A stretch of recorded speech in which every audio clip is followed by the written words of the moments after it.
Check one, check. Yeah.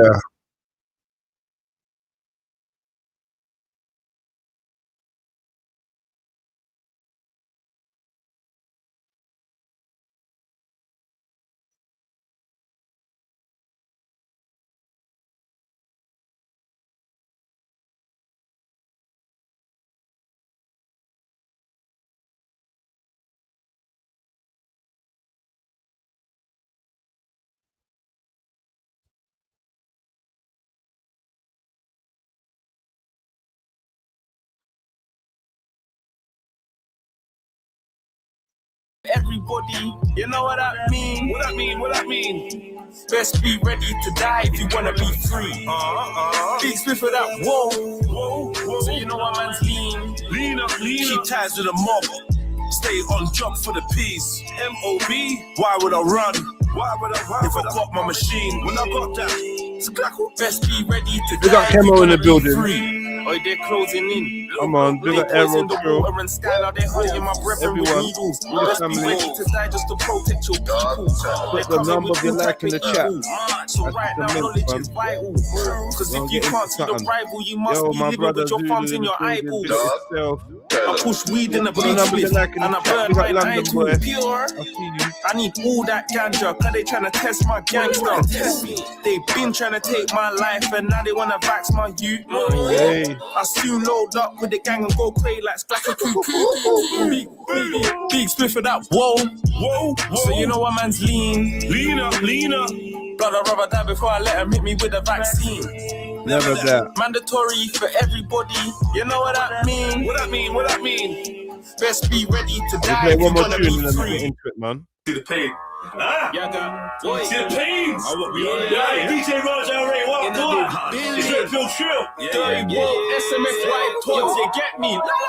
Break down, bust the sediment, I'm in my element. Gallivanting through the tenements like an elephant. So back to the bone, I'm 2-6 on my skeleton. Gotta wanna give me the pussy because I'm relevant. You make the gal them go celibate cause you're delicate. Effeminate, see this clip here? It's got 10 in it. We'll find a fence head back. I put a shell in it. The whitey screaming dirty boat, this other dogs are chilling it. Right now, you make shit happen, there's no wishing. We play a game where the referee is missing. Came up off a pop, but it wasn't one to listen. She got a butt and swallow nut, there's no kissing. Of course, we got trust issues. Trust a drug, man, I'm dying over trust misuse. Yo, I don't need no tissue. Can't stay around the killies that keep large pistols. And they keep the clip full, forever ready to empty. Clean heart brothers, but they stay about that devil shit. Yaga, yo. I was always good at playing my position. Come on. B-Wing, waking up in Brixton. They think I'm just a freedom fighter, playing up the system. I have the hood looking for you like Caden from Mitchell.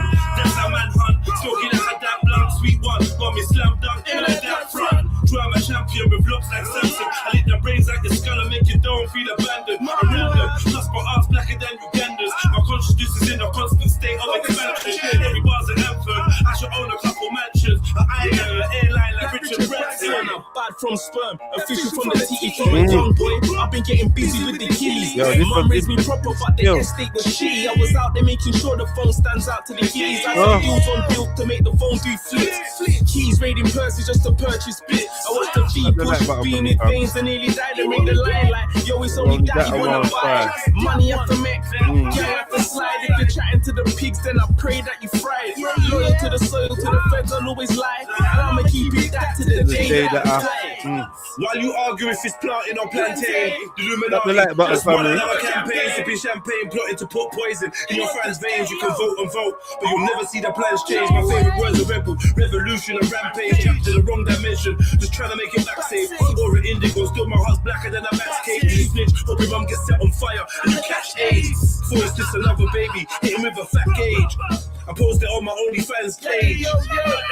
Yo, what's your language? Reload that beat. I want them must be saying to me to jump back on. Aye, Roger. All right, big up Tods, big up the family, SMFY and all them man there. Raja. Well, go on, what you not saying, man? You saying, let me, first of all, let me put a link out there, man. Family, you lot are more than welcome to jump on there and join me for a little endeavor. You get me? You know we're here for a good time, not a long time. So yeah, I'll put that link out there. All family welcome, all family welcome.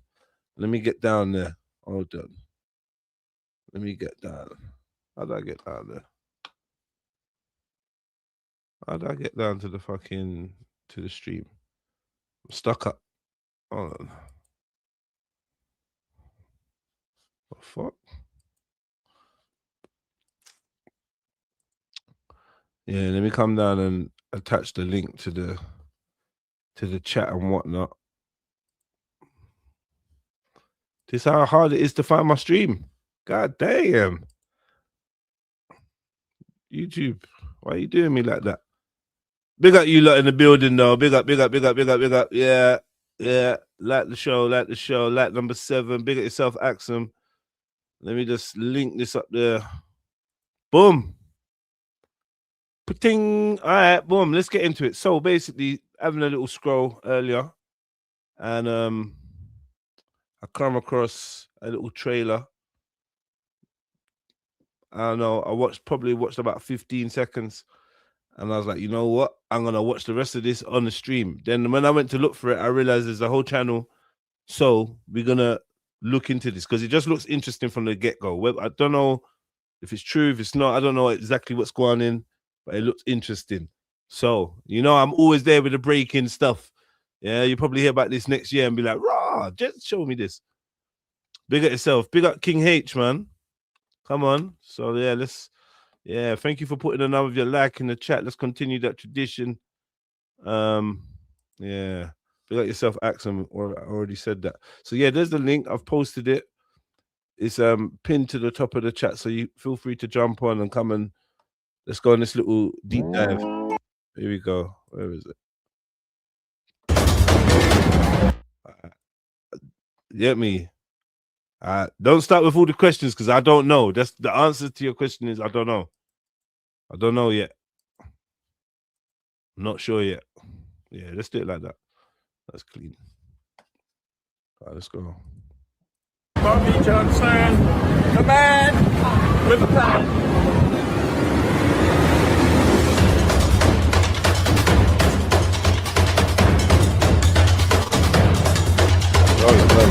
So yeah, let's reload that. Like I said, I don't know, fam. I'm not sure. So let's read this. What does it say? The official biography of Bobby Johnson and the British Secret Service, Security Service, MI5, Secret Intelligence Service, MI6, GCHQ. I forgot what GCHQ stands for, Anyone tell me? Don't make me Google it. Someone tell me. Sure, we got intelligent people in the chat. This is goddamn Jedi Online. God damn it.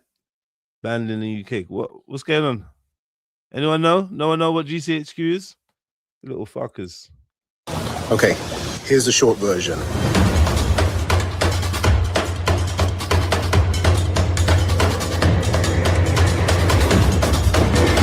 Bobby Johnson, the man with a plan.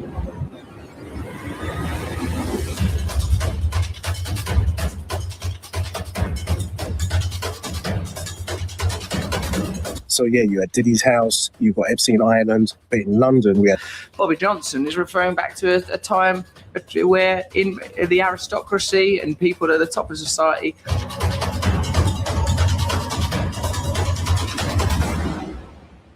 Thank you. Okay, on August 31st, 1997, Princess Diana's car was pursued by a large number of paparazzi as it left the Ritz Hotel in Paris. There are claims the level of paparazzi and the manner of their pursuit seemed orchestrated. Henry Paul, the driver of the Mercedes and acting head of security at the Ritz Hotel, was said to have been under the influence of alcohol. What did the medical reports say? Blood tests indicated inconsistencies and potential tampering. And the issue with the tunnel, yes, despite the presence of multiple cameras, every single one of them just happened to break the night of the accident. So no CCTV footage. The ambulance carrying Princess Diana made the journey, which was only 4 miles and would have normally taken around 15 minutes. The ambulance made it take over 2 hours, which made... I mean, back in the days, everyone used to say that this Princess Diana thing was booky. Everyone used to say, and then I think it's mad. I got a... Hold on 1 second.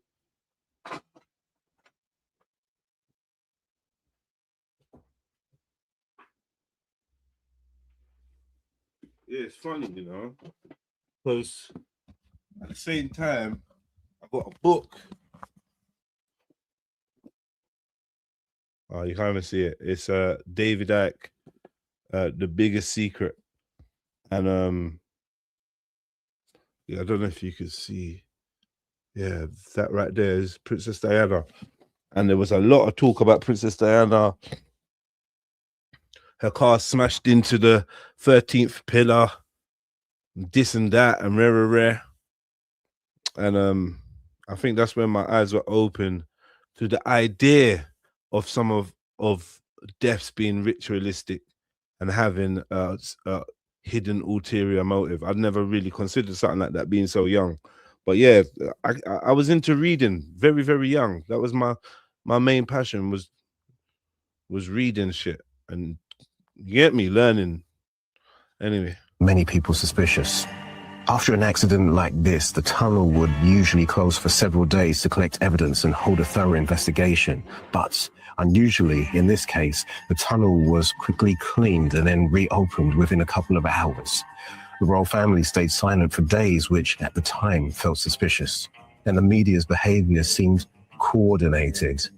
People started to suspect Charles ordered MI6, the British Secret Service, to organize the crash, but supporters of the royal family at the time said there was no evidence the British Secret Service would do such a thing, and claimed MI6 didn't have the ability to cause such a crash.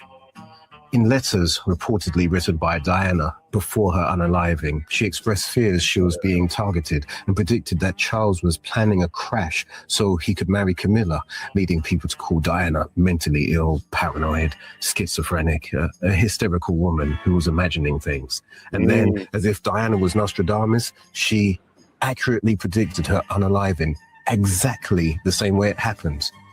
And a white Fiat Uno? Yes. Witnesses reported seeing a white Fiat Uno belonging to a member of the paparazzi hitting Diana's car seconds before the crash. But unfortunately, the journalist was later found in his car in a secluded part of the woods after setting himself on fire. Murder or manslaughter? Yeah. Well, the doors were locked from the inside, so... Well, you didn't know this shit, Kemo. This shit's deep. Yeah, she smashed into the 13th... the 13th pillar in this tunnel. What they don't mention about the tunnel is this tunnel goes under some kind of structure that they say is dedicated to Dionysus or something like that. It's the Louvre of something, or the Arch, there's something, another something booky, and all the numerology and yeah, that was a deep one. Yeah. Everyone, well, not everyone, but like in the UK, that's a well-known. What we're gonna call this a conspiracy theory, right? It's a well-known one. Yeah. The government said so she was seeing this brother called Dodi Al-Fayed. Dodi Al-Fayed, his dad, if I'm not getting this wrong, owned Harrods at the time, massive luxury department store in the middle of central London. And I think this guy was a Muslim. So the rumor was that, oh yeah, they didn't want her to have a Muslim baby or something, so they got rid of her. Do you know what I mean? And then I swear, like, the boyfriend's dad went on national TV and said that they think it was a deliberate death, whatever. So yeah, it's quite deep. Yeah, the dad. One of them's called Dodi and something Al-Fayed. There was nothing suspicious in any way. And unfortunately, he was the final witness, so the case was closed. And then, as coincidence would have it, on a wonderful sunny day, Charles just happened to marry. Out of the 27 million women in the United Kingdom, Charles just happened to marry that exact same woman Diana had warned us all about. And then all the NPCs cheered. The end. Okay, here's an eye-opening interview from an ex-British Secret Service agent with an incredible twist you don't want to miss. We knew that we were being hunted by the Special Branch, Secret Police, and also by MI5. We were pretty high level targets at that point. So we knew the extent of the resources they could use against us. We knew that the flat was probably bugged, electronic communications were bugged, computers, phones, that sort of thing. We knew there was a possibility we might be followed around on the streets. And we also knew there was a possibility that some of our friends would be recruited to report back on us. Okay, just to put things into context, MI5 handles domestic security threats, while MI6 deals with foreign intel, like James Bond, and GCHQ monitors communications. Of us. And it's a very strange feeling to have access to all this secret information. You know, you're reading people's private communications, or you are briefing and debriefing human agents who are infiltrating groups, or you are tasking mobile surveillance officers or static surveillance officers to spy on people. And it feels really odd to begin with, but actually within a few months, it becomes perfectly normal. That's just a day job. The other big thing, though, when you join something like MI5, is that even during the recruitment... I swear I've seen this woman acting in something before. Am I going nuts? Who is this woman? I swear I've seen this woman acting in something before. Process. You are not allowed to tell people where you're being recruited. So we were allowed to tell our partners or very close family or our best friends if we trusted them. That was it. For some strange reason, people want to trust the intelligence agencies with all their information and all the weapons and give them all the money. But this is where things get really interesting, because you're going to actually notice that they can't be trusted. They're just as corrupt as the politicians who put them in power. And what's even more ridiculous is that we never get to know their names or even see their faces or their identities. There are three key cases that we heard of and witnessed when we were in G Branch, the International Terrorism Section. First of all was an illegal telephone tap of a prominent Guardian journalist. The second one was a case of a miscarriage of justice. Two Palestinian students based in London were convicted of conspiracy to bomb the Israeli embassy in 1994. And MI5 had documents which they did not disclose to the defense. And if they had disclosed the documents, it's probable that the jury would not have convicted these two young people. So they covered up and continued to cover up this miscarriage of justice for many years. And in fact, the two students ended up serving 15 years in prison each. It was an appalling case. But the final case, and this is why we actually resigned and why we went public, became known as the Gaddafi assassination plot. This was a case where MI6 had a walk-in, a volunteer, who said that he had a group of people who wanted to try and topple Gaddafi in 1996. They needed support from MI6, and they needed money and even just weaponry to try and effect the coup. And MI6 started paying huge amounts of money to this organization. And the attack did indeed go ahead, but the explosion had gone off underneath the wrong car, killing innocent people and also innocent bystanders as they sort of, stood to watch the cavalcade go by. So we did raise a lot of our concerns on the inside. We were told to just shut up and just follow orders. And that's when we resigned in the mid-1990s to blow the whistle on a series of spy crimes. So even if you are reporting the spies' crimes, you will be the one who goes to prison. But we felt we had no option but to try and speak out. So rather than sitting around waiting in our flat for the knock on the door from the secret police and being hauled off to prison for a couple of years on remand, awaiting trial, we decided to leave the country and went on the run around Europe for a month. Once in Europe, of course, the key thing was to get through the airports to get into Europe. But once in Europe, it was just using trains. The British Secret Service pays people to turn against their friends and family is around $20,000 US. And we also knew there was a possibility that some of our friends would be recruited to report back on us or pressured to report back on us. And that turned out to be the case. In terms of our long-term aims, though, we wanted to create a bit of a scandal, and there might be reforms and tightening up of the laws and the oversight of the spies. That's what we were aiming for. And in order to do that, we needed that bit of a scandal. And we'd sort of thought through what the spy response would be. Snitching, Interestingly, at this exact same time, Princess Diana just happened to get unalive in an accident many are blaming on the British Secret Service. And as coincidence would have it, that accident drew all the attention away from this case that just happened to be exposing the British Secret Service.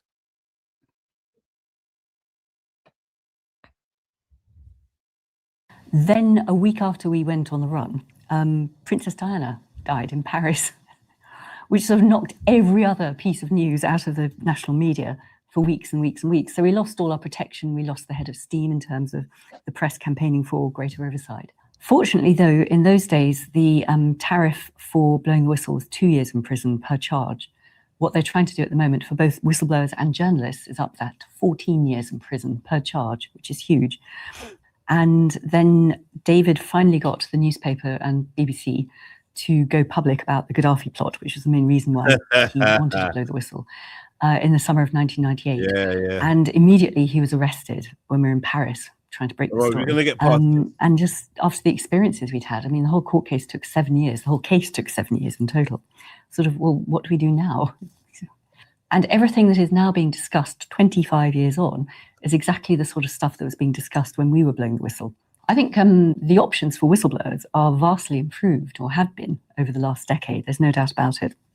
When I first heard about the WikiLeaks publishing model, I thought, oh, wow, I wish that had existed, 10 years previously.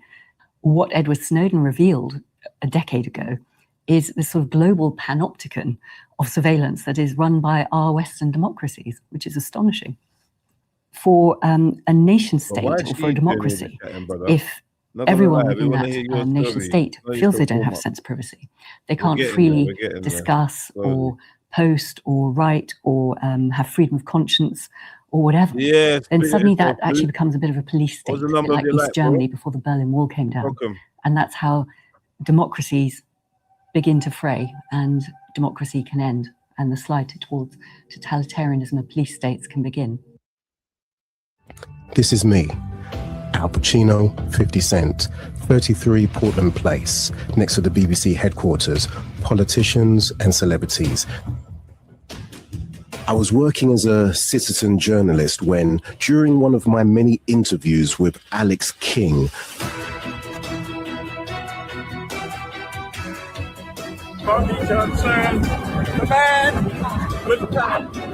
the house manager of the world-famous celebrity party mansion, number 33 Portland Place, when he finally confessed to being convicted of crimes against multiple tiny people, to being on the UK register for crimes against tiny people. And then there was a bombshell revelation that, while stationed at number 33 Portland Place, there'd been a network of elite individuals involved in using his laptop computer to trade images of tiny people.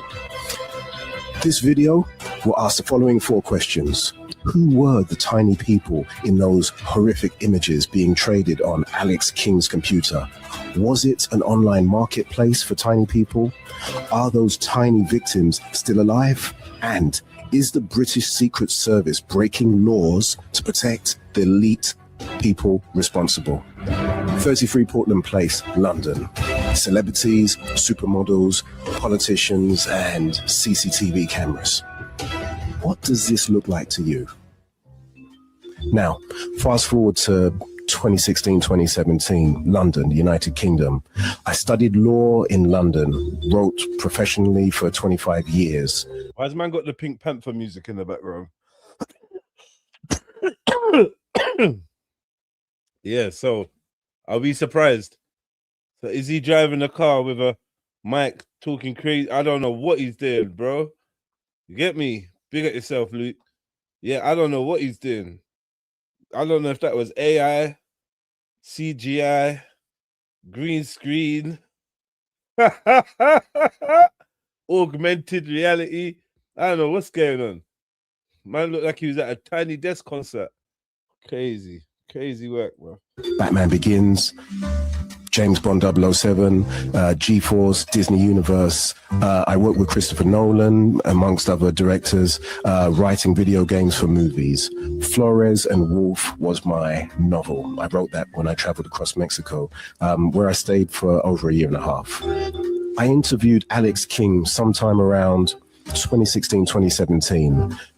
Epstein Island and surveillance houses, blackmailing politicians wasn't even a mainstream thing at the time. So I didn't even know what I was looking at. I thought I was interviewing a quirky rich guy about celebrity parties and famous people having affairs. So now, fast forward, and it's 2020, and I'm here telling the story of number 33 Portland Place to some of my new friends in the apartment I was begrudgingly staying, because at the time it was the global pandemic. Little did I know this apartment would turn out to be an undercover surveillance house, a black site. But it was at Herbal Hill, Farringdon, London, England. So if you guys know Farringdon, you know the location, and I'll put it on the map as well for you guys to see. Easy to find. And the new friends turned out to be members of the British Secret Service, unfortunately. They'd been spying on me since I'd first spoken out about the tiny victim image trading arrest of the house manager of number 33 Portland Place. That's Alex King. I'd been warning people that the same people that were potentially being blackmailed could be the politicians sending weapons to Israel to drop bombs on Gaza, and could also be the same people pushing for digital IDs and social credit score. Let me know in the comments. MK Ultra was a mind control program, a brainwashing program. The CIA was trying to learn how to control this app. Can't just unalive people on the street. Now, the 3 symptoms of psychosis, if you want to discredit somebody and make them look mentally ill, psychosis would be to make them look like they've got schizophrenia. 3 symptoms are hallucinations, delusions, and confusion. Send in your undercover team to covertly follow and provoke the whistleblower. You'd want to do this in a public place. Spike their drink with LSD. Once again, make sure that's in public. LSD will make the whistleblower hallucinate, panic, and appear mentally ill. Plenty of witnesses. That's perfect for what you're trying to achieve. Step 4, film the whistleblower freaking out. Step 5, keep the footage as evidence. So we're saying, is this what they did to him? Saying he got spiked, or is it about to get interesting? Now, do you remember the 3 symptoms of psychosis? Hallucinations, delusions, confusion. And never forget, most honest doctors will unintentionally do your dirty work for you if you're a spy agency. They'll lock up the whistleblower, label them as schizophrenic, psychosis. Now, the whistleblower's evidence of, in this case, tiny people being moved around the world will be ignored. Mission accomplished for the British Secret Service. Now, the key thing to understand is that this is in no way a continuation of the MK program. It's simply the British Secret Service using publicly available information acquired from the world famous LSD experiments. The tests were already done in the United States all the way back in the 1960s, so they don't have to do it again themselves. The British Secret Service simply add the results of those tests to their training manual, and then they train their agents in the dark arts of discrediting journalists and citizens by covertly dosing them with LSD in public places. So let's fast forward to another night where an undercover team is following me through the streets of London at night after covertly drugging me with LSD. This is me, Al Pacino, 50 Cent, 33 Portland Place, next to the BBC headquarters. Politicians and celebrities. The owner went to prison. Scopolamine was used by the house manager to rape women. CCTV in every room. Perfect for a place for blackmail, like a surveillance house. Definitely not the British Secret Service. Israel attacked Gaza. Thousands of children lost their lives, and the politicians ignored the people like they were being blackmailed. There's the owner. There's the house manager with me, and he showed me the CCTV. Then I started getting followed. I dropped my phone, so I broke into a house and got a woman to call the police. I got arrested. The tape recording machine. Oh, no. You know when you're breaking into people's yards and that, you're trying to go over this part of the story a bit quick, bruv. Man said he dropped his phone. He got followed, he ran, he dropped his phone. So he broke into someone's yard. Yeah, this is dangerous now. Yeah? He was drugged, a man. Call the police. Let me go back. 33 Portland Place, next to the BBC headquarters. Politicians and celebrities. The owner went to prison. Scopolamine was used by the house manager to rape women. CCTV in every room. perfect for a place for blackmail, like a surveillance house. Definitely not the British Secret Service. Israel attacked Gaza, thousands of children lost their lives, and the politicians ignored the people like they were being blackmailed. There's the owner, there's the house manager with me, and he showed me the CCTV. Then I started getting followed. I dropped my phone, so I broke into a house and got a woman to call the police. I got arrested. The tape recording machine stopped working, the CCTV stopped working, the street CCTV was all wiped, so I escaped to the Dominican Republic to fight the case from abroad. But they followed me and poisoned me, so you should probably screenshot this part. Wood Green, Crown Court, case number. I discovered an elite run child transporting ring at Portland Place. The police harassed me. They continue to follow me. I'm now living in Costa in what?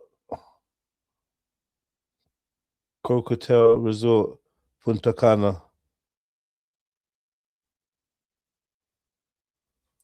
Decided not to try you in your absence and wait for you to be arrested or surrender yourself to the court. This was at the magistrate's court, and then the issue was I was being followed and harassed by undercover police. I said, let's take it to the Crown Court, because now the judge has the power to compel them. So that's the reason they haven't wanted to continue, because now they have to either confirm or deny whether they had officers on site. The fact is, I said that I was at the location.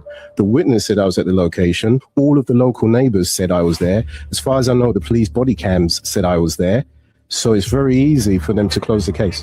And what could I do in the meantime if I'm being harassed by the police?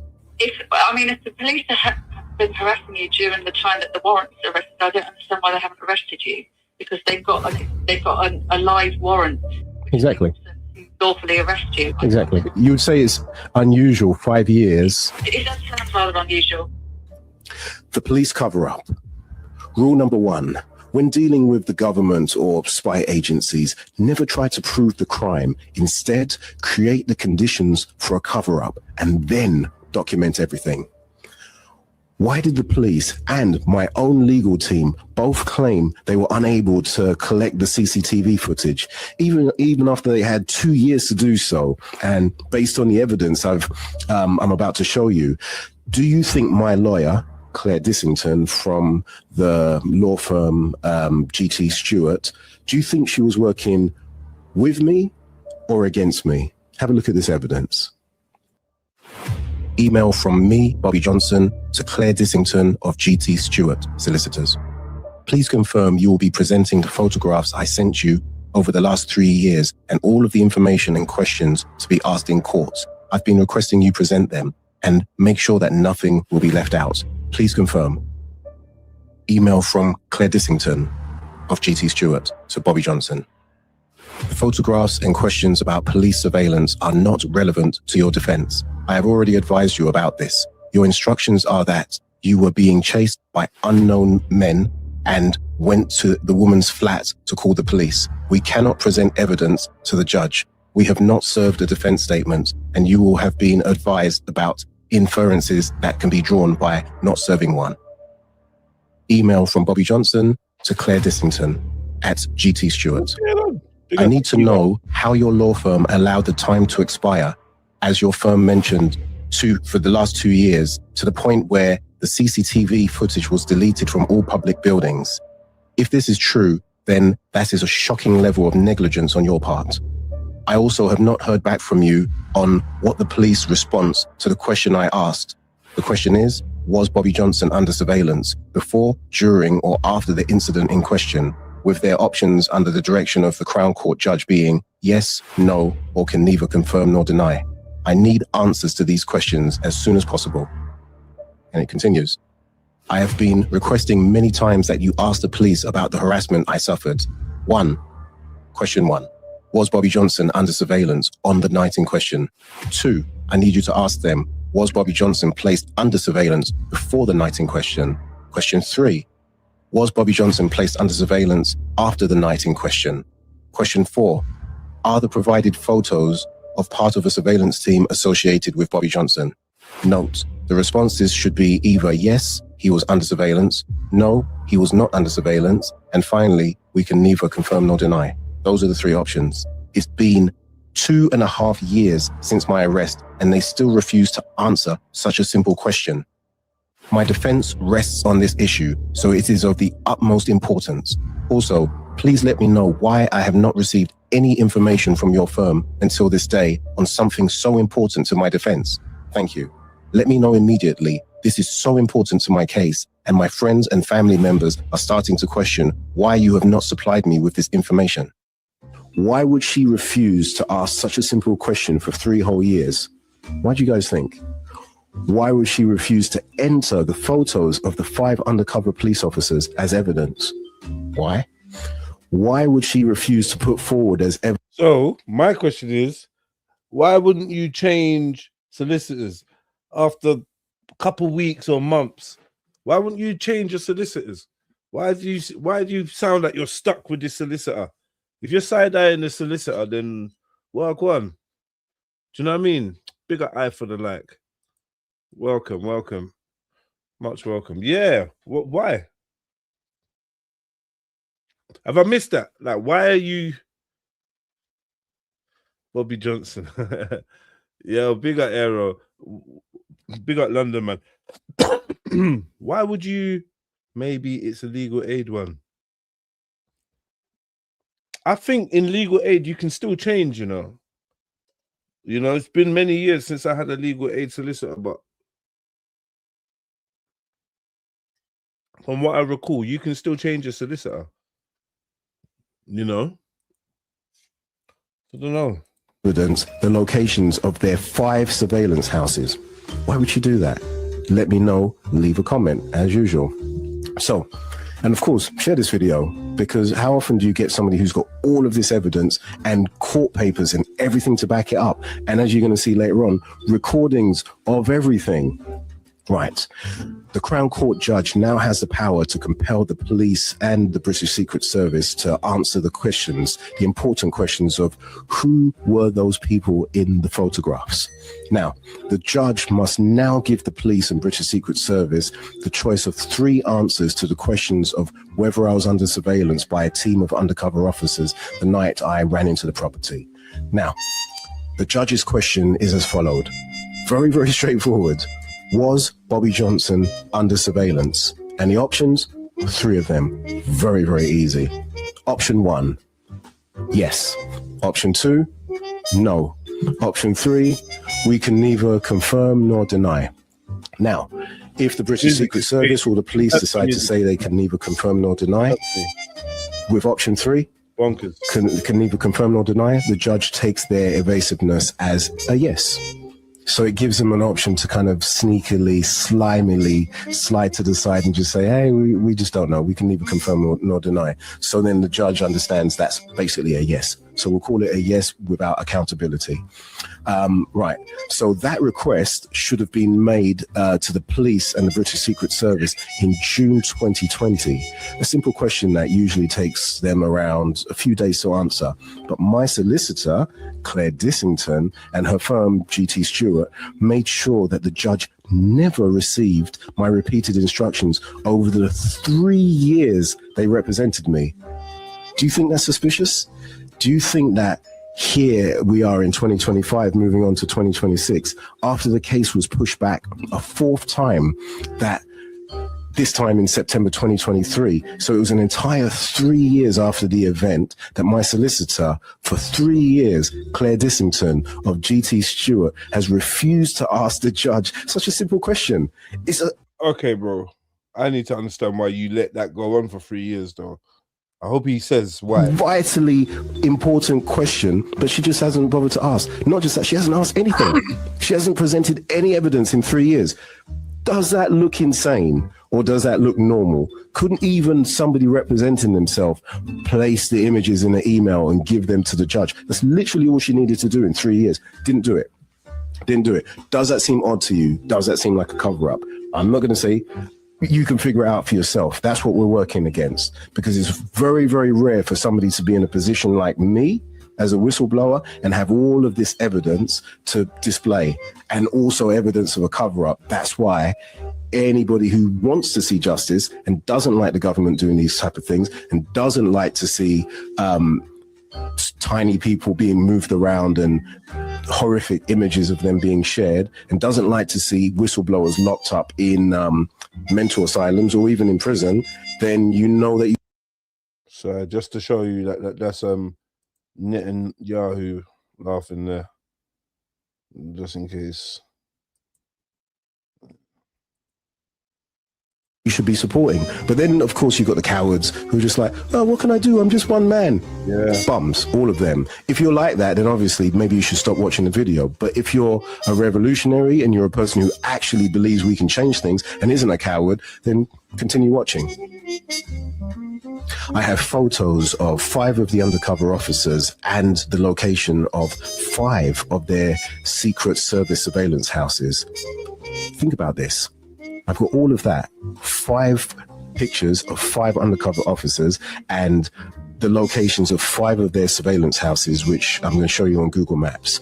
What normal citizen would have access to that kind of information unless they were being followed and harassed by the British Secret Service? Now, the following images are undercover officers. Hold on, let's go back. Let's get to the... Unless they were being followed and harassed by the British Secret Service. Now, the following these are undercover images are undercover officers. Let's work with these lot. These lot are undercover officers.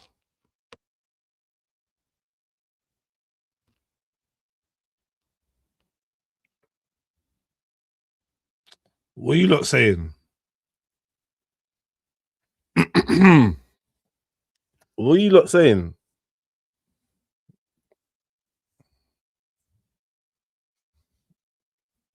This weren't what you lot was expecting to see, was it? Be real. What are you lot saying? Cover name, Andy. He was in London. Cover name, Andy. Andrew Andy.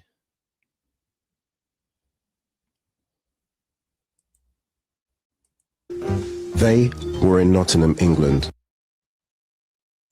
Those 2. London officers. These ones here is the 2 on the furthest left, not the one. 2 on the furthest left.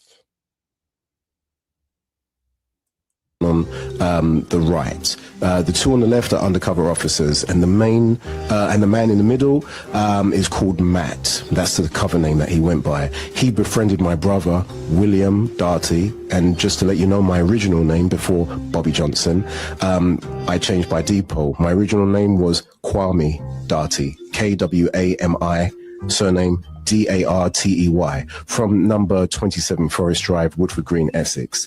And busting out his details, but skinning it out. You get me? Skinning out his deets. Yeah? He's skeeting deets all over the net. He don't give a fuck. I'm Bobby Johnson now, cuz. Kwame Darty's dead to me. I'm Bobby Johnson now. This picture is of officers who were surveilling and following and harassing my brother, William Darty, in Stoke Newington, London, before they took the ashes of my father, Fanwell Darty, back to Ghana after my father, who was going to be a witness for me in the case, fell victim to his suspicious 2023 unaliving. Police say police say that he went missing for 4 days before he was conveniently found by them, of all people, the police, in his home. Now, this is what you got to hear. My family had checked multiple times. They'd been to his home. What's going on? Yo, Sakina, big at yourself. Yo, bro. What are you saying? Yeah, what's going on with your people, man? Which people that? The people on this show, on this, you get me? These lot. Who's these lot, bro? Bobby Johnson, the solicitor, the undies, everyone. Oh, your lot. No, bro. Who was that guy you had up on the screen just a minute ago? Like my man looked like he was dirty, blood. Like he needed a good bath or something, bro. What's going on? What? The guy in the middle? No, before then, like if you go back a bit more, like when he first came on, there was a guy standing there in a jacket or in a black t-shirt. I can't remember which one it was. And I looked at him. I was like, bro, why do you look dirty, bro? You look like you need a bath. I don't know what's going on, but Bobby Johnson is kind of under attack or something. I don't know what's going on. Big up Master Blaster. So what was he? So he uncovered how do I say it without getting you flagged? Yeah, he said, but a tiny person transporting organization. That's it. Yeah. Whatever that is, but yeah, that. Yeah, tiny people. I mean, I don't know. I mean, it could be true, especially in this day and age. Yeah, in any day and age. But yeah, let's see if he's got any evidence. Because right now, I'm working with what he's saying. Don't get me wrong, but there's a couple bits and bobs that I have to ask him. Maybe I can get him on it. Yeah, just one or two things I want to ask. Definitely the solicitor. That's what I don't get. That if you, I don't know how it works with the criminal stuff. I've never had to have a lawyer to have to deal with criminal stuff, so I don't know how it works. I only know how the family law thing works, innit? So you never got caught, Sakina. Respectfully. I plead the fifth. Yeah.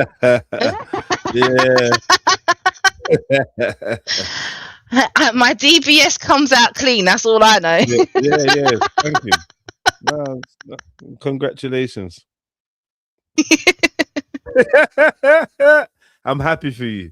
Thank you. I appreciate it. It's hard work. I can't really. Yeah, it's a full-time job. Not getting nicked. Anyway, let's explore a little bit more about what Bobby's saying. In St Martin's Road, Edmonton, London, and they checked multiple times to see if he was there, and he wasn't there. But the police somehow managed to find him there after 4 days of him being missing. Now, where does a man of over 85 years of age go walking alone during those 4 days on his own? Some say he was taken away by the police or the British Secret Service and interrogated.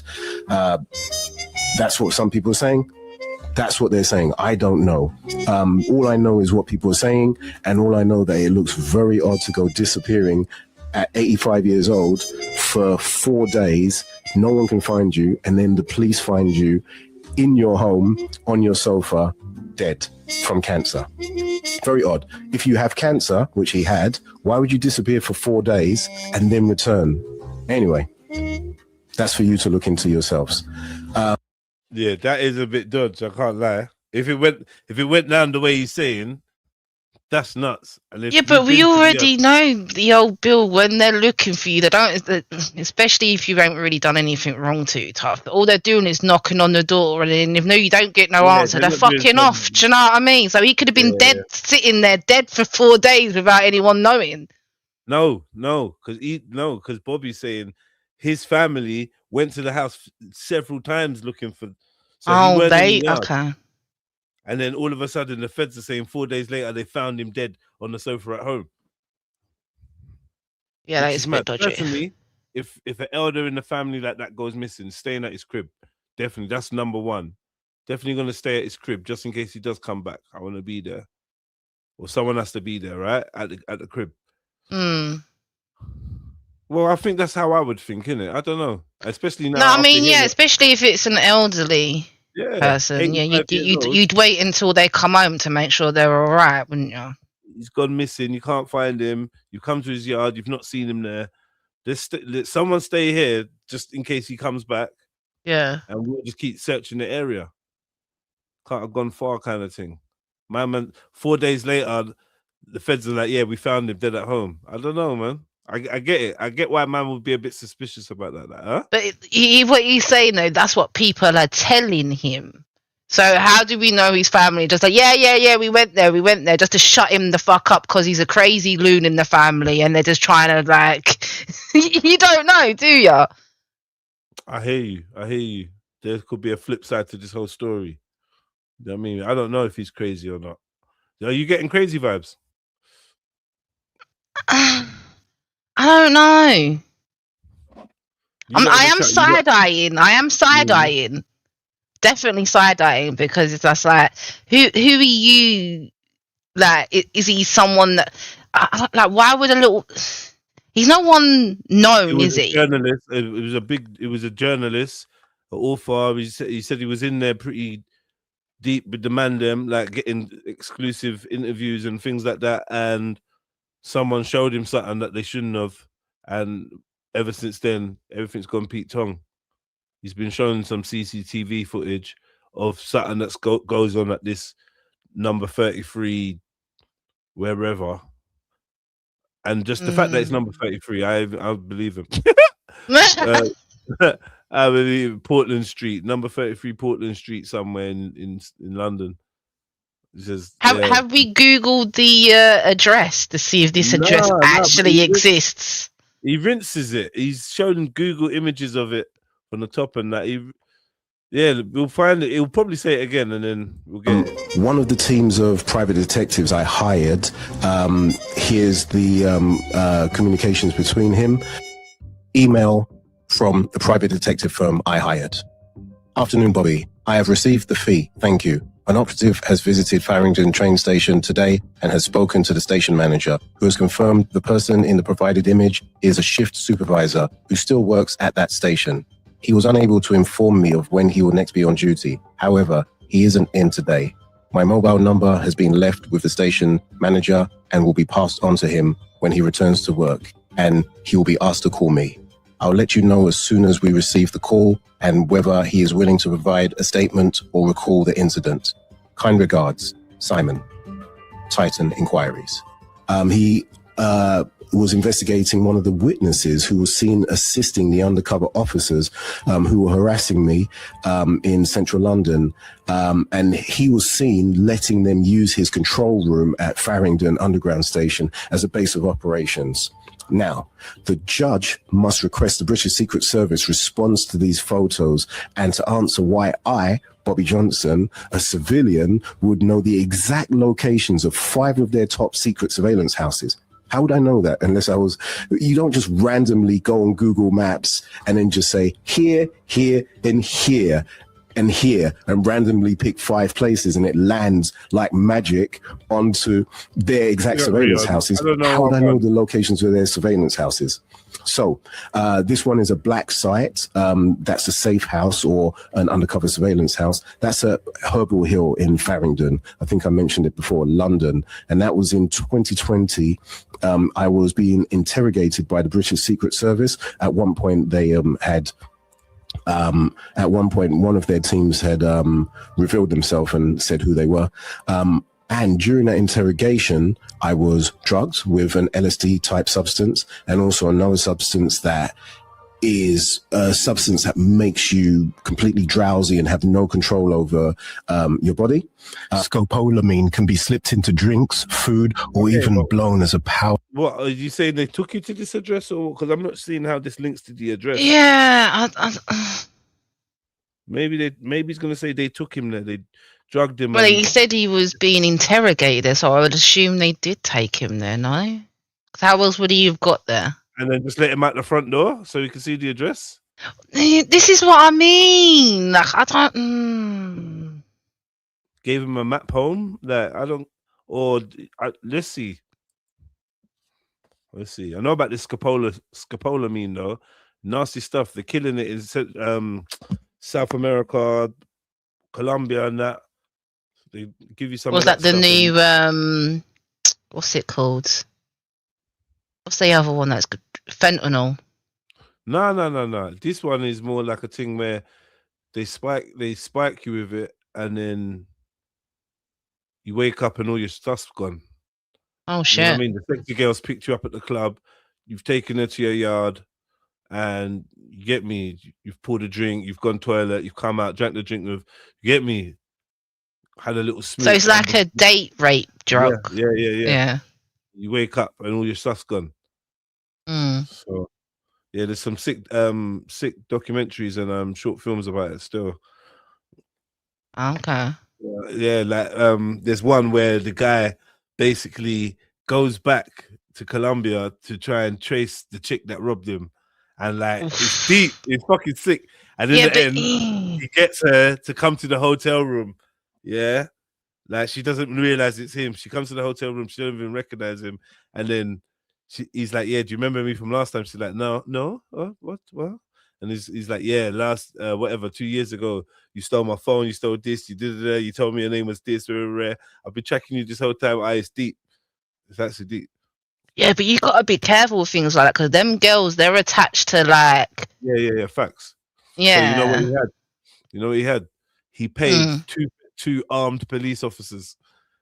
Shit. You get me? So when they came out with their big guns, and then they just started interrogating her, and then like, yeah, she started snitching, giving all the information. It was deep, and then she got arrested. Yeah, but they had 2 big assault rifles. You're not fucking with them. Yeah. Standard. But yeah, that's a dangerous game to play because them chicks are connected. They're usually working for someone. Into someone's face, it kicks in fast and the person stays awake but confused, often with no memory of being drugged at all. It's the perfect tool for compromising individuals. This is very normal for intelligence agencies. If it was normal police, they don't do that type of thing. But intelligence agencies, they absolutely do drug you. And then I was, unfortunately, assaulted as well during that time. And then they threatened me to stay silent. This was the one with the cover name, which I've showed you already. His name's Andy, and the other officers. That's the guy I was saying that looks dirty, that he needs a wash. Andy looks dirty. I see what you mean. Do you get what I mean? Andy assaulted him. You got yeah, he did. He did say that. Talk about how Andy's dirty. See? Well, I mean, I was gonna say something when he said it, but then this guy said, I was like, "Oh, that's the guy." That's the dirty Andy. So he's saying that this guy was the guy that bummed him. Well, he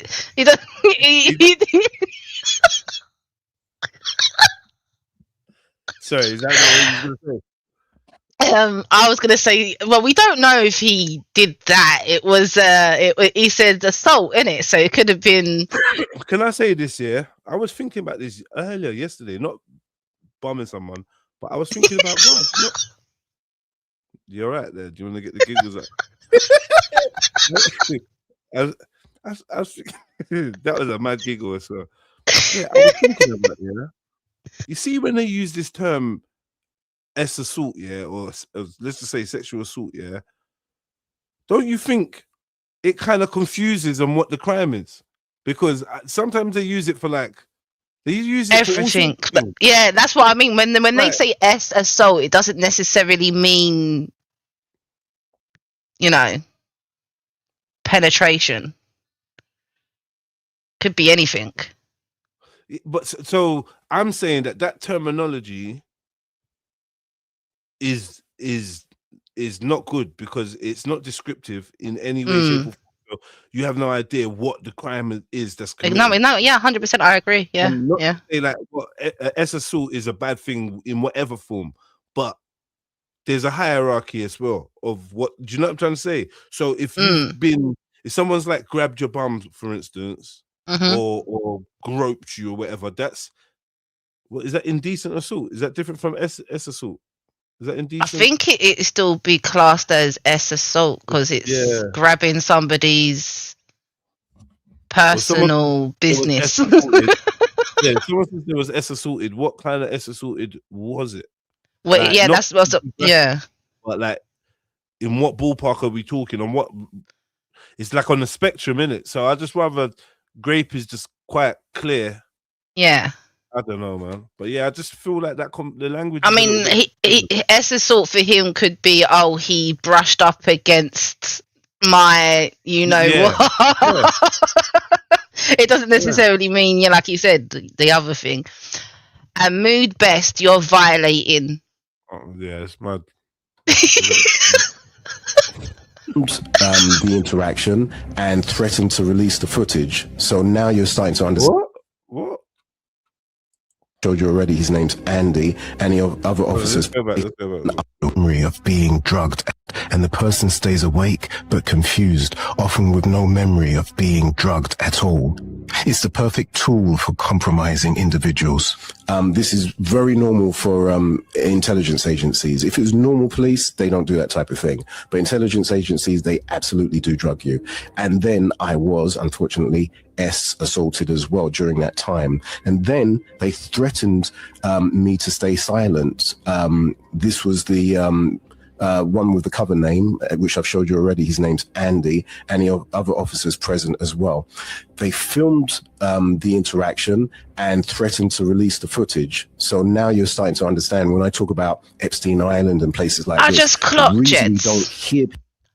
Right.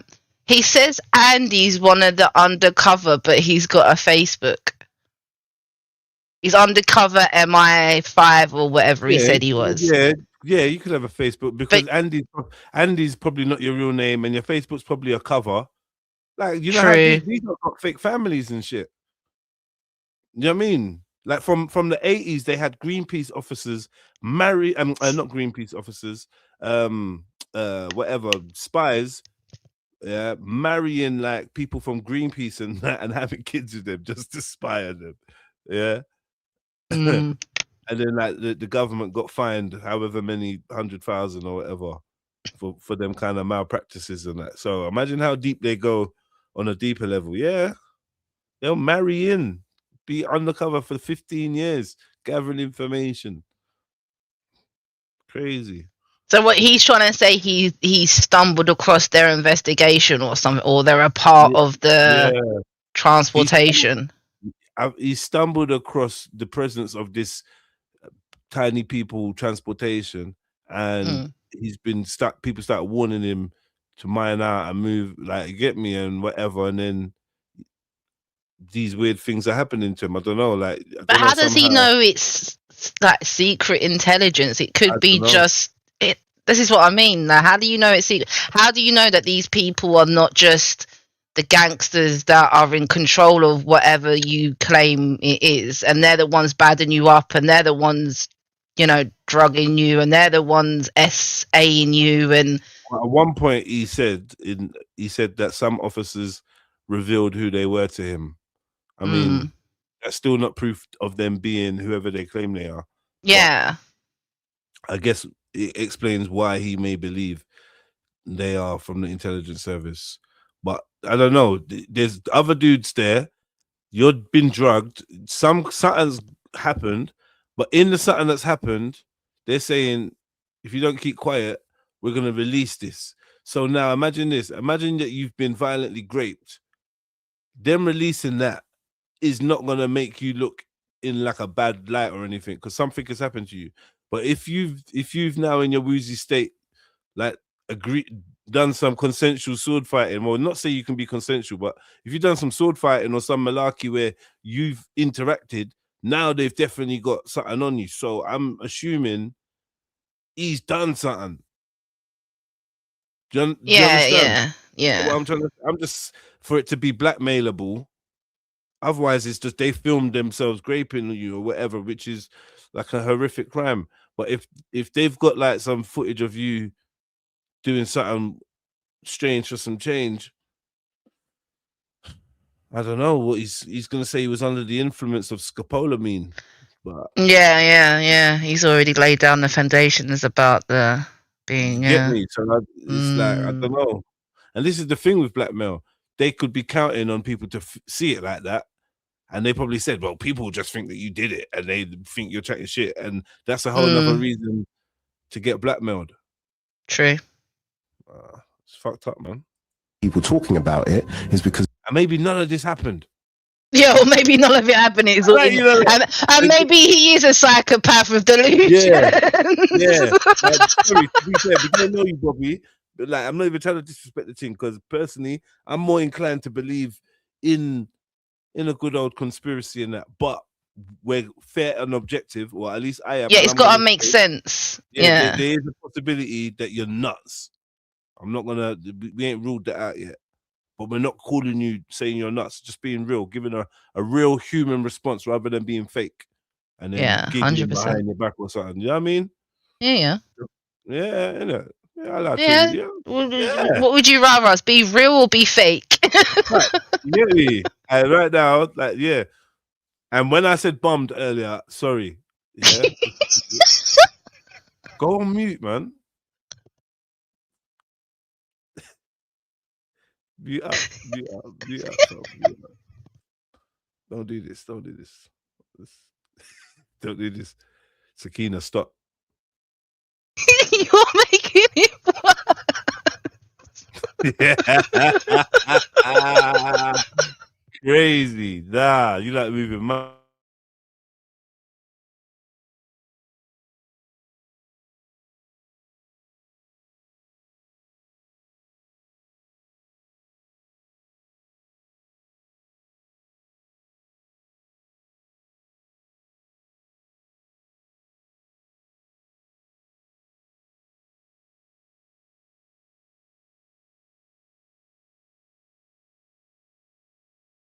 Is it me or is everything frozen?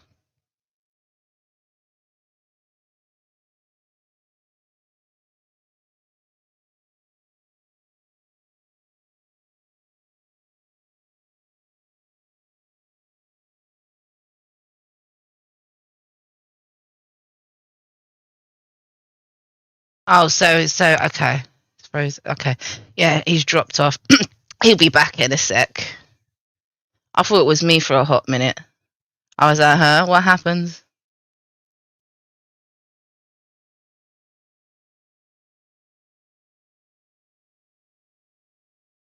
He'll be back soon. But yeah, this guy, I don't know, man. Don't know what's going on with this guy, bro. I agree with Jez. I do like a good old conspiracy theory, but it's got to make sense, and do you know what I mean? There's got to be an element of truth to some of it. I don't know, man. It's like, you know, when people was talking about Elizabeth being a reptile, that sort of conspiracy. No, we're not doing that.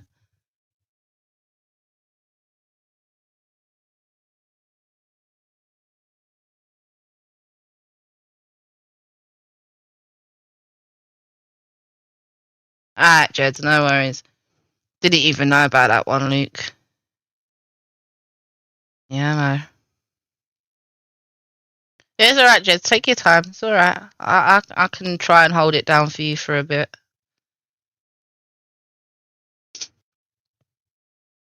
But yeah, bro. And the thing is that you've got to think about it as well. It's like you now have to consider these sort of things actually happen, especially considering, you know, with the Epstein stuff and all that, like, and what's been released and that.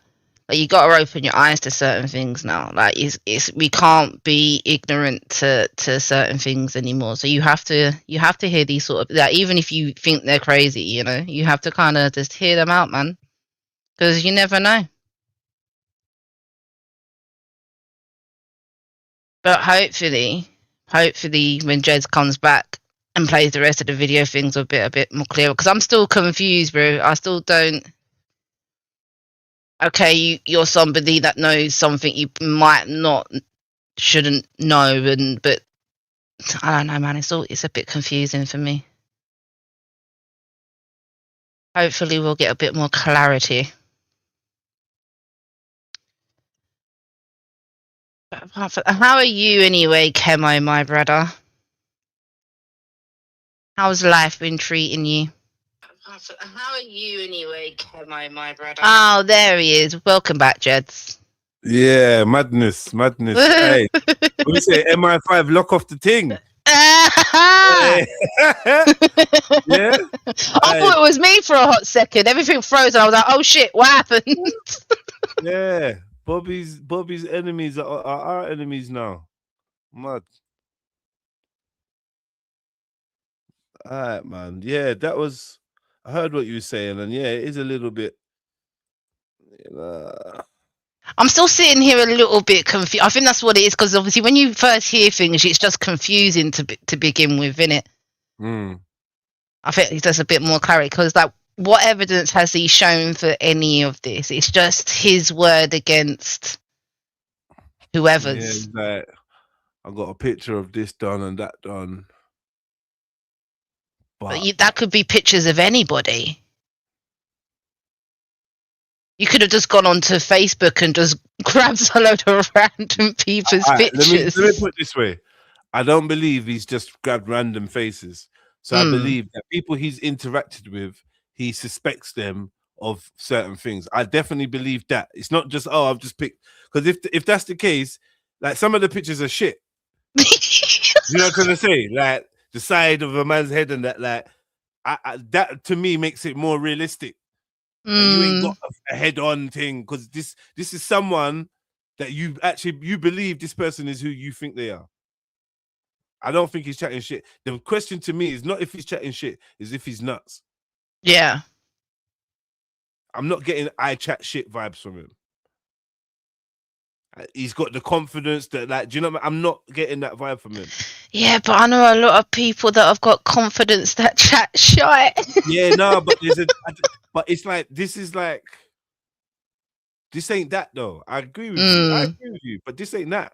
This ain't like. Maybe I'm just being skeptical, because I am one of them people that stay on the fence for a while before I actually go, yeah.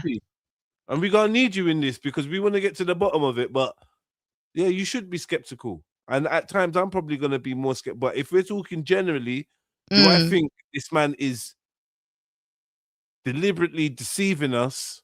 I'm gonna say I'm not getting that vibe. Do you know? Yeah, I hear you. And I'm not opposed to outlandish scenarios. So I'm the best person to fucking hear some shit like this, because I got some stories of my own. So I'm like, yo, I'm kind of open-minded, but I don't want to be biased. So, you know, he's not getting the keys just yet. He's not babysitting just yet, Bex. Do you know what I hear you? Night. I confess that I broke a window to enter the property. I used the phone of the homeowner to show told her life and promised adults, and you're paying the adults. We was at where the dirty Andy was. Places like Epstein Island. That's it, around there. Like this black site. People just don't speak up because they feel ashamed. But I know I've done nothing wrong. There he is. The interaction and threatened to release the footage. So now you're starting the Secret Service. At one point they had one of their teams had revealed themselves and said who they were.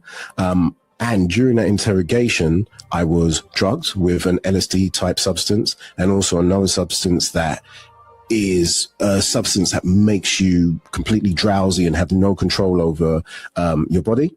Scopolamine can be slipped into drinks, food, or even blown as a powder into someone's face. It kicks in fast, and the person stays awake but confused, often with no memory of being drugged at all. It's the perfect tool for compromising individuals.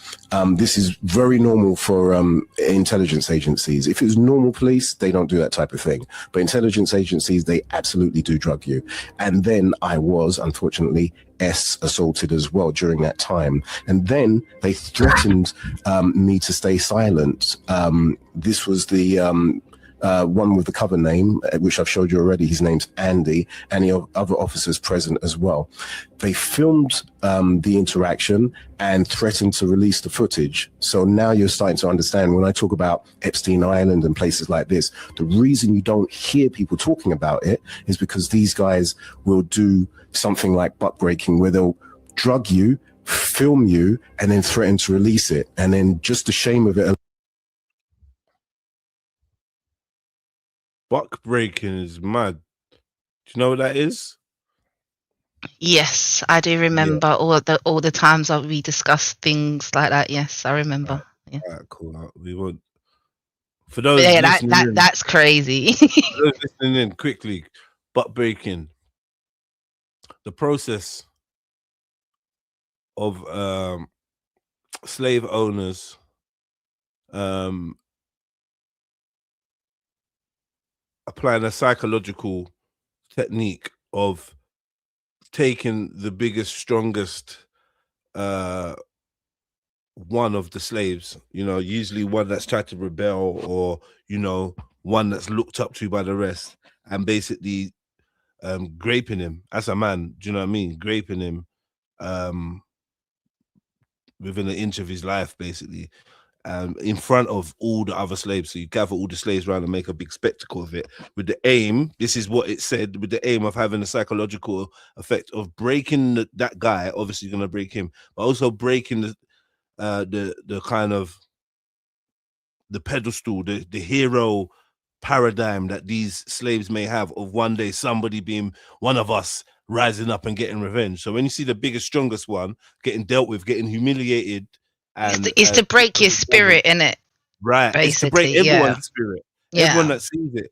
You get me? Because you've seen that big Don, like, there's Peter. Like, one day. Yeah, and it makes them double think themselves, thinking if it can happen to him, do you know what I mean? Yeah. Right. And then the other aspect of it is he's released back into the community, where he usually, well, not usually, but what they're saying is he will either abandon his manhood and basically become like gay, or like he thinks he's a woman, or act like feminine, or victimize other people in the same way he was victimized, which is like recreating that culture of grape within the you know what I mean, within the ranks of the slaves and whatnot.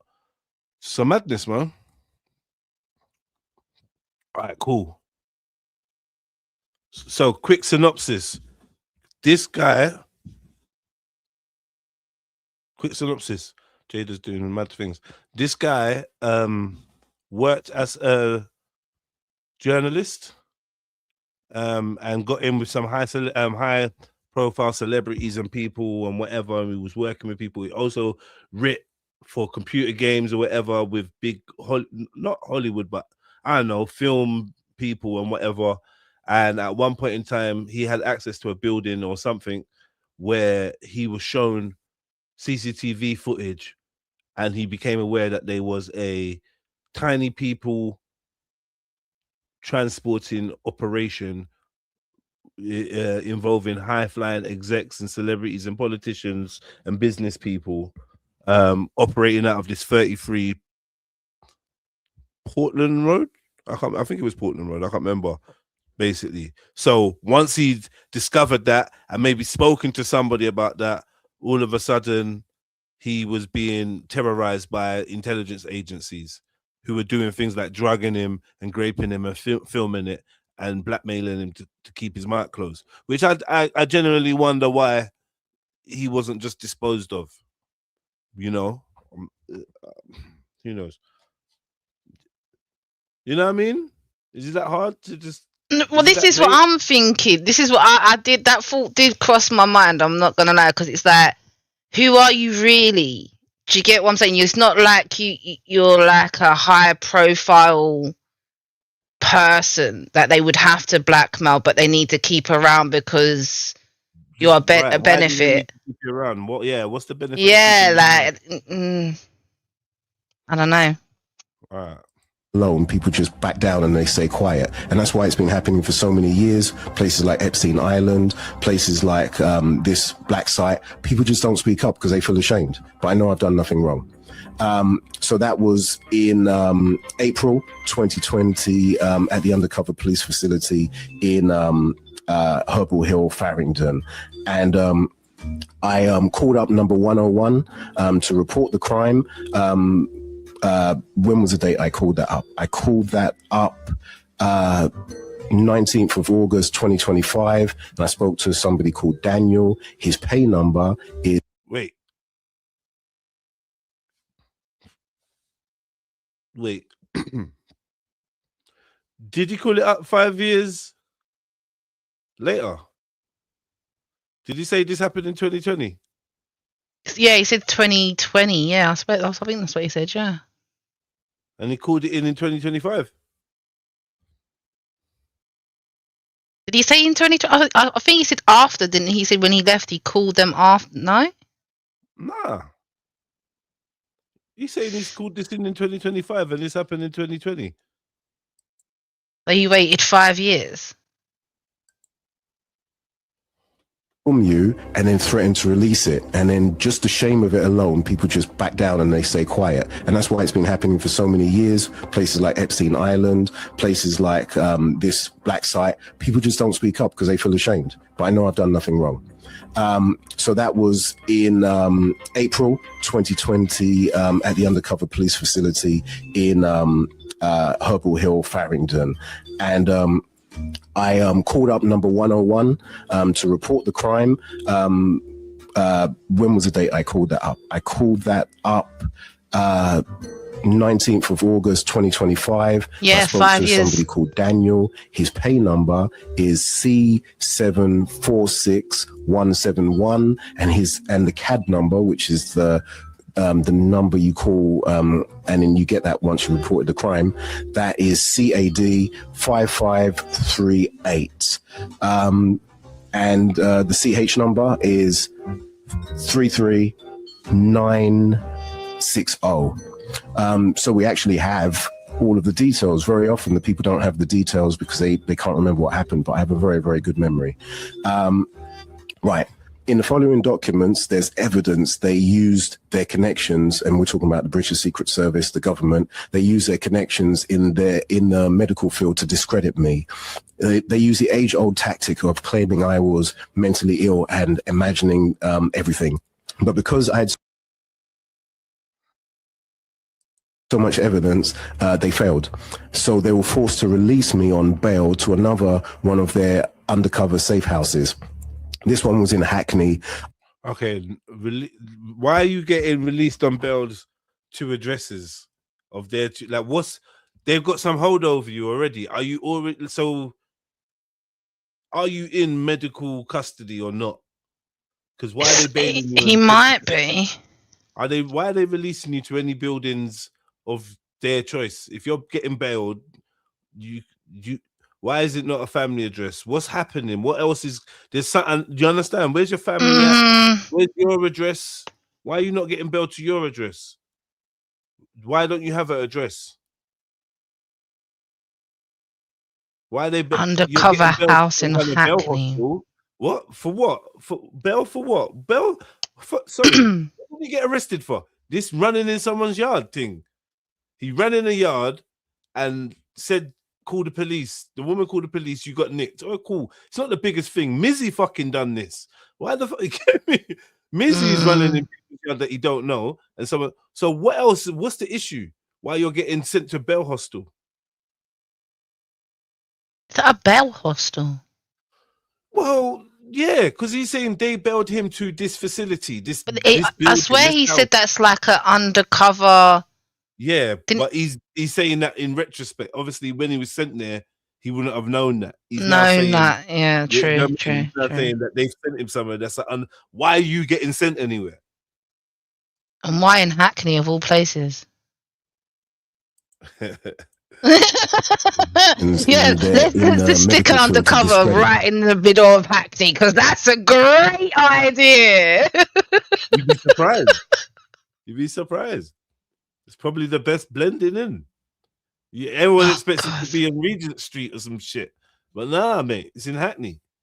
in a yard that you walk past all the time. Come on, nah, real talk. You know what? Yeah, probably. Oh gosh. Me. They use the age-old tactic of claiming I was mentally ill and imagining everything. But because I had so much evidence, they failed. So they were forced to release me on bail to another one of their undercover safe houses. This one was in Hackney, London, and it was called the Shuttleworth Hotel. So I investigated Homerton Hospital after they sent me there. And guess what I discovered? During the time they illegally held me at that ward for observation, which was during the pandemic lockdown, the hospital wing was actually officially closed. Can you imagine that? If you were in my position, what would you do next? Well, the only logical thing was for me to check multiple members of the staff who were working at that time. So over the phone, I called up and I spoke to the people in charge of that wing, because that's how you're going to get the answers. And I even went there in person. And what do you think they told me? Everyone in charge during the time that I was there at that wing confirmed the hospital wing at Homerton was closed during the time I was there. So what the hell was going on? Well, the British Secret Service were eventually found to have taken over the empty hospital wing, which was closed during the pandemic time, close to the public. And what they did was used it. It's called what we call location staging. So you dress up a building or a room or whatever location to. This is touch and go, because who's to say this shit ain't possible? But we're at the realms where it's like, yo, it's feeling we're getting to far-fetched kind of, but you know, I don't know, cuz I don't know. This is what What did they want from you? What they've staged the whole hospital wing? What, just for you or for or for other people? What do they want from you? Yeah. What's so special about you? Because the same way, all what they've put into staging a hospital ward, where it's like, okay, imagine how a hospital runs. There's a hospital wing in a hospital that you work in, and you know people that, like, Sakina works on that ward, Kemo works on that ward. Do you know what I'm trying to say? I works on that ward. I know. So now they're saying that ward's closed. So you lot are not in. Yeah, I'm going up in the lift. And people are getting off on a floor that's not open. People are walking into a ward that's not supposed to be open, and they're dressed like nurses. And I've never seen none of these motherfuckers. You saying it's not raised no alarms? And Homerton Mental Health Facility, I've been inside there visiting, and he wasn't at Homerton. Yeah, that's what he said. That's what he said. He was at Homerton. He's in the hospital. He's in the mental ward in Homerton. Go back, it tells you. He said he was in the mental ward in Homerton. I've been in the mental ward in Homerton on visits. Yeah. It's not that massive of a facility. He keeps stressing on visits real quick. On visits, on real levels, yeah, because you know how these people are. Visits. Yeah, visits. You think it's on a visit, visits? Right? Yeah, I've seen Shutter Island, man. Is it Shutter Island? Or whatever one where... Yeah, I know what you're talking about. I've watched that. That's a good film. He thinks he's visiting, but he's actually an inmate. He's actually, yeah. I had to watch that a couple of times to actually grab that concept, you know. I'm like,